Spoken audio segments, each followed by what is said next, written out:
170 அரசு கல்லூரிகளுக்கு 8 கோடியே 10 லட்சம் நிதி ஒதுக்கீடு செய்யப்படும். அறிக்கை 11. செயற்கை நுண்ணறிவு, குவாண்டம், கணினியில் உயிர் தொழில்நுட்பம், காலநிலை தொழில்நுட்பம், விண்வெளி தொழில்நுட்பம் மற்றும் இணைய பாதுகாப்பு போன்ற வளர்ந்து வரும் துறைகளில் பட்ட படிப்புக்கான வழங்கும் வகையில் பெரியார் வளர்ந்து வரும் தொழில்நுட்பங்களுக்கான நிறுவனம் செயல்படும். 12. செயற்கைக்கோள் வடிவமைப்பின் திட்டத்திற்காக தமிழ்நாட்டைச் சேர்ந்த பொறியியல் மாணவர்களுக்கு ஆண்டுதோறும் 10 திட்டங்களுக்கு ரூபாய் 5 லட்சம் வீதம் மொத்தம் 50 லட்சம் நிதி உதவியாக வழங்கப்படும். அறிக்கை 13. தமிழ்நாட்டைச் சேர்ந்த இளைஞர்களின் உலகளாவிய வேலைவாய்ப்பு திறனை மேம்படுத்தும் பொருட்டு தமிழ்நாட்டில் உள்ள உயர்கல்வி நிறுவனங்கள் ஜெர்மன் மற்றும் ஜப்பானிய மொழிபெயர்ச்சி தமிழ்நாடு திறன் மேம்பாட்டு கழகத்துடன் இணைந்து செயல்படுத்தப்படும். இதற்காக 5 கோடி ரூபாய் நிதி ஒதுக்கீடு செய்யப்படும். அறிக்கை 14. தமிழ்நாட்டிற்கென தனித்துவமான அறிவியல் மற்றும் தொழில்நுட்ப கொள்கைகள் உருவாக்கப்படும். அறிக்கை 15. அரசு கலை மற்றும் அறிவியல் கல்லூரிகளில் பயின்று அடிப்படை அறிவியல் படிப்புகளை தேர்வு செய்து முன்னணி ஆராய்ச்சி நிறுவனங்களில் சேரும் மாணவர்களின் கல்வி மற்றும் வாழ்வாதார செலவுகளுக்கு நிதி உதவி வழங்கப்படும். இதற்காக ரூபாய் 40 லட்சம் நிதி ஒதுக்கீடு செய்யப்படும். அறிக்கை 16. அடிப்படை அறிவியல் பாடங்களில் சிறப்பு கல்வி மற்றும் ஆராய்ச்சி நிறுவனத்தை நிறுவுவதற்காக ஒரு தனி சட்டம் இயற்றப்படும். அறிக்கை 17. உயர்கல்வி பயிலும் திருநர் மாணாக்கர்களின் கல்வி, வாழ்க்கை தரம் மற்றும் மருத்துவ செலவுகளுக்காக அரசு உயர்கல்வி நிறுவனங்களில் சேரும் 50 திருநர் மாணாக்கர்களுக்கு தலா 2 லட்சம் நிதி உதவி வழங்கப்படும். இதற்காக 1 கோடி நிதி வழங்கப்படும். 16. உயர்கல்வி துறையின் பணியாளர்கள், அரசு கல்லூரி முதல்வர்கள் உள்ளிட்ட 500 அலுவலர்களுக்கு திறன் மேம்பாட்டு பயிற்சிக்காக ரூபாய் 40 லட்சம் நிதி ஒதுக்கீடு செய்யப்படும். அறிக்கை 19. ஆதி திராவிடர், பழங்குடியினர் மற்றும் பொருளாதாரத்தில் பின்தங்கிய குடும்பங்களைச் சேர்ந்த முதல் தலைமுறை மாணாக்கர்களுக்கு முழுமையான கட்டண விலக்கு வழங்கப்படும். அறிக்கை 20. விவசாய நிலம் 2 ஏக்கருக்கும் குறைவாக உள்ள விவசாய குடும்பங்களைச் சேர்ந்த மாணாக்கர்கள் அரசு கல்லூரிகள், அரசு பல்கலைக்கழகங்களில் படிக்கும் பட்சத்தில் அவர்களுக்கு முழு கல்வி கட்டணம் விலக்களிக்கப்படும். அறிக்கை 21. தமிழ்நாடு ஆவண காப்பகத்தில் பாதுகாக்கப்பட்டு வரும் பழமையான ஆவணங்களின் மின்னுருவாக்கம் மற்றும் பாதுகாப்பு திட்டத்திற்கென 2026-27 முதல் 5 ஆண்டுகளுக்கு மொத்தம் 31 கோடியே 30 லட்சம் கோடி நிதி ஒதுக்கீடு செய்யப்படும். அடுத்து 22.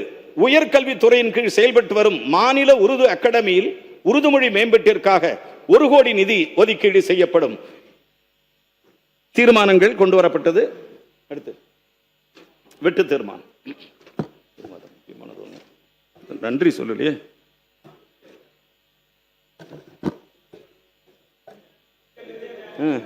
அதெல்லாம் வருது வந்து சொல்லிட்டேன்.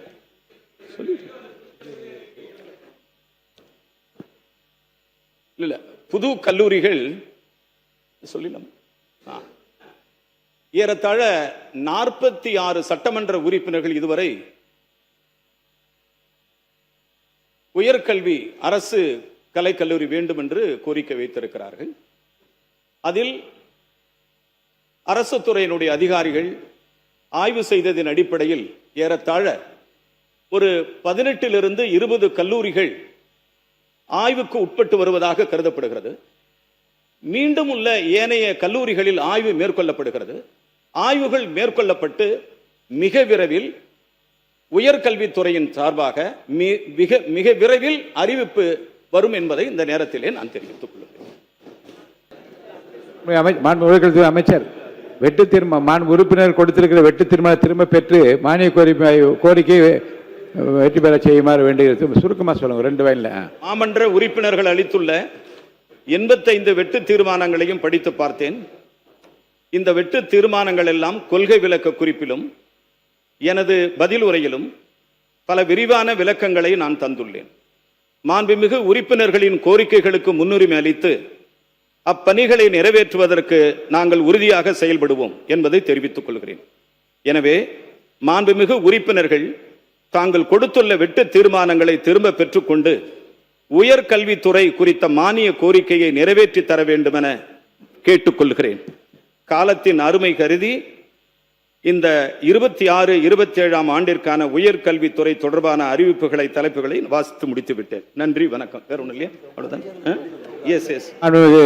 பதில் உரை மாண்புமிகு பள்ளி கல்வி, தமிழ் வளர்ச்சி மற்றும் செய்தித்துறை அமைச்சர் அவர்கள் இருக்கா பேச இந்த பட்ஜெட் மீதான மானிய கோரிக்கைகள் என்னோடு இணைந்து பணியாற்றிய அனைத்து தமிழகத்தினுடைய உயர்கல்வித்துறையை சார்ந்த அதிகாரிகள், தலைமைச் செயலாளர், முதன்மை செயலாளர், உயர்கல்வித்துறையினுடைய செயலாளர் மற்றும் அனைத்து அலுவலர்களுக்கும் என்னுடைய நெஞ்சார்ந்த நன்றி.